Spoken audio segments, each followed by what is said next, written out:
I've chosen 2 airgraphs from our collection. I chose these items as I was really interested to learn about the process that was used to send them. The process was invented by Kodak Eastman in the 1930s in collaboration with air operators, but the airgraph service began in 1941 during the Second World War and was a collaboration between the British Post Service and Kodak. It was set up to solve the problem of sending post between Britain and the Middle East. Italy had joined the Axis powers in the war, which blocked posts being sent to the Middle East by land and sea. It could only really be sent by plane.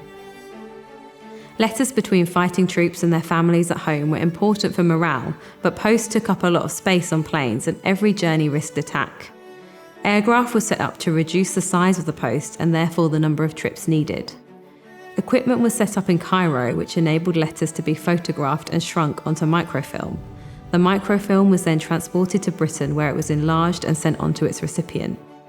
This had the added bonus of a copy of the letters being stored if the plane was shot down in its delivery.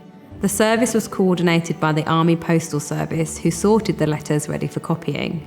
The letters had to be written on special templated paper and different designs were produced for Christmas. These 2 airgraphs we have in the North Lincolnshire Museum collection were sent for Christmas.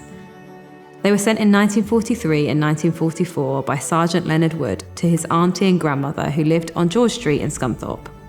America used a similar process called Victory Mail or V-Mail. Airgraphs were popular when they were introduced, but due to the size limitations and lack of privacy, their use declined once other options were available. So they don't look like very much initially. They look like photocopies of a letter. And it wasn't until I looked at them properly and started to research what they actually were, I found out how they were used and the system of photographing and shrinking and then re-enlarging. I can imagine if every single letter has this massive risk of attack, minimising that journey is really important.